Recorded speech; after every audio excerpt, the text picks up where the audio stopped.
Welcome, everyone, to another deep dive into the fascinating world of ancient myths.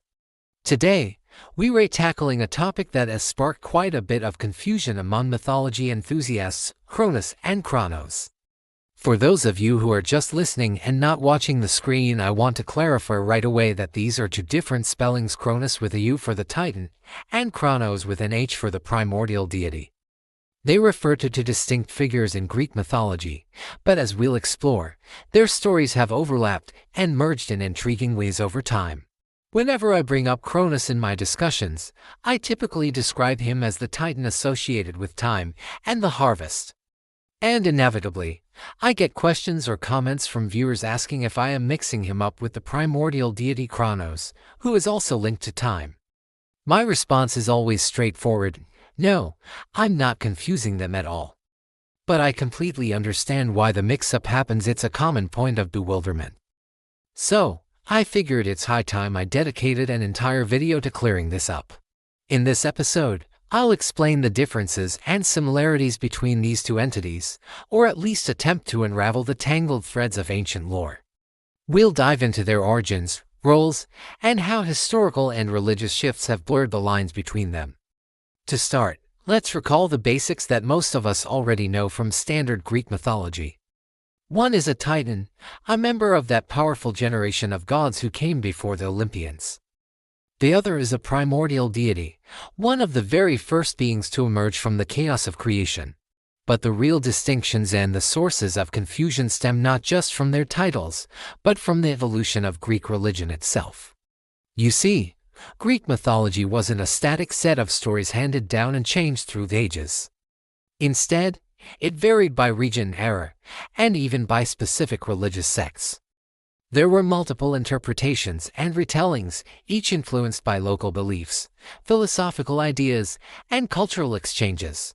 The primordial Chronos, for instance, originates from Orphism, a mystical branch of ancient Greek religion centered around the teachings attributed to the legendary poet Orpheus. The Orphics had their own unique take on cosmology and the pantheon. In many ways, their myths aligned with the more mainstream Hesiodic traditions, the ones we are most familiar with from works like Hesiod's Theogony. But they introduced some key differences, especially in the details of creation and the roles of certain gods. In the Orphic tradition, Chronos was the primordial god of time itself. He wasn't depicted as a humanoid figure like the Titans or Olympians. Instead, he was imagined as a bizarre, serpentine entity with three heads: one of a man, one of a bull, and one of a lion. Now, that might sound a bit outlandish or even irrelevant to our main discussion, but it highlights how the Orphics emphasized symbolic and esoteric elements in their deities. Chronos was seen as an abstract force, embodying the inexorable flow of time. According to their myths, he was the offspring of Phanes, who was the first being to hatch from the cosmic egg, a primordial entity that represented light and creation. Phanes was the initial ruler of the universe, but he passed that authority down to his daughter, Nyx, the goddess of night. Nyx, in turn, handed the reins to her son Uranus, the sky god. This creation narrative is markedly different from the one we're accustomed to in classical Greek mythology.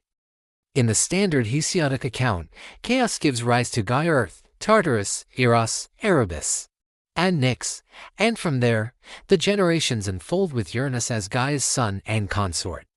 There's no cosmic egg or Phanes in that version. The Orphic story adds layers of mysticism and a more structured hierarchy of primordial rulers, which sets the stage for why Chronos feels so distinct yet overlapping. To add even more layers of confusion, in some Orphic texts, Chronos was occasionally equated with Ion, who is often described as the first Titan king. In the mainstream myths, the Titan Cronus famously overthrew his father Uranus to seize the throne. But here Chronos Ion is sometimes portrayed as the one from whom Cronus wrested power, rather than Uranus. At other times, Chronos was simply called Chronos Ion or just Ion, blending him into the concept of eternity. You can already see how this is getting tangled, like trying to untie a knot made of ancient scrolls. Names shift, roles overlap, and what starts as separate entities begins to merge in the retellings. As Greek and later Roman literature evolved, poets and philosophers started to harmonize these disparate traditions. Influential figures like the Greek poet Pindar, the Roman-era writer Nonnus, and the statesman Cicero began to view Cronos, the primordial father of time, and Cronus, the Titan father of Zeus, as essentially the same deity. Over centuries, the primordial Cronos was absorbed into the Titan Cronus. What was once a distinct god of time became fused with the harvest titan, creating a composite figure who ruled over both the cycles of agriculture and the passage of time.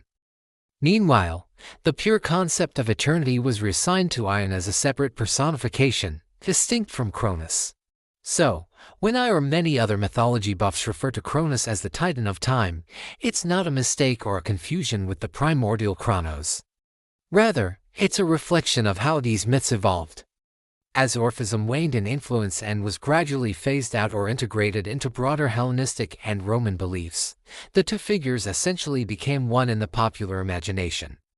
Cronus inherited the temporal aspects, symbolizing not just the scythe-wielding harvester but also the relentless march of time. Think of Father Time with his hourglass.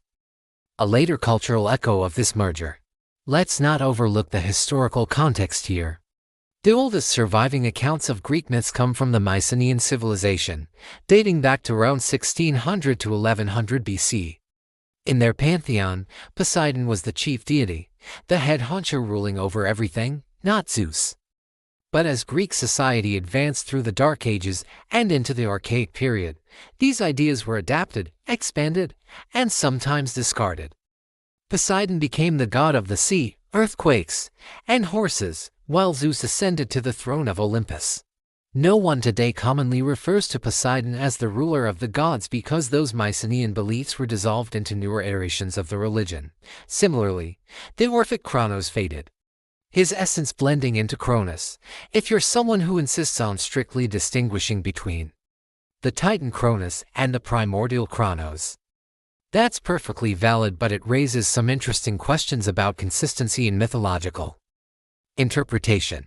For example, do you also adhere to the Orphic view that Eros was a primordial god of love, hatched from the cosmic egg, rather than the mischievous son of Aphrodite as in later tales? If so, how do you reconcile that with the famous story of Eros and Psyche, where Eros is clearly portrayed as Aphrodite's offspring? Do you believe there are two separate Erots, one primordial and one Olympian era? That approach only multiplies the confusion, creating duplicates and contradictions. What I'm getting at is that Greek mythology underwent numerous phases, influenced by different cultures, philosophers, and religious movements. From the Mycenaeans to the Orphics, to the classical poets like Homer and Hesiod, and onward to Roman adaptations by Ovid and Virgil, each era layered new ideas onto the old.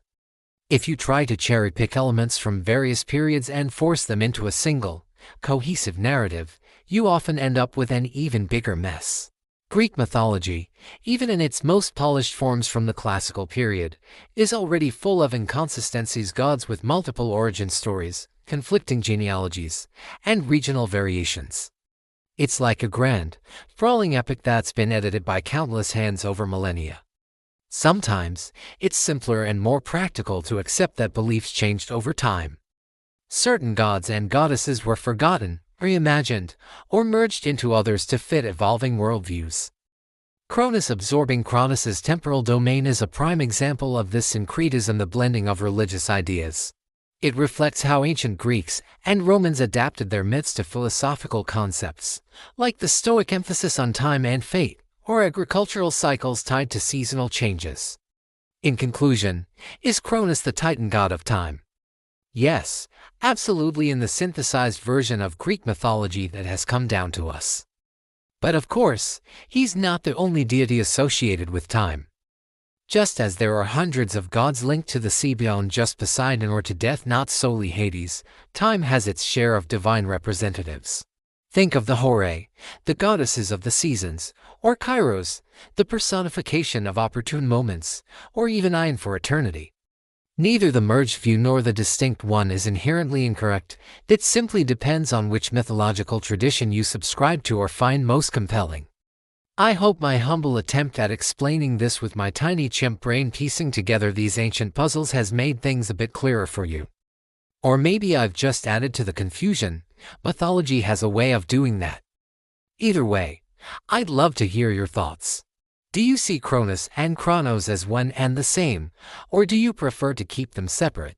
Share in the comments below, and let's keep the discussion going. As always, I've been your host here at Mythology and Fiction Explained.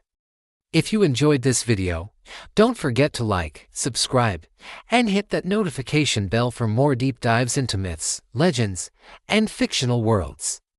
Thanks for watching, and I'll see you in the next one.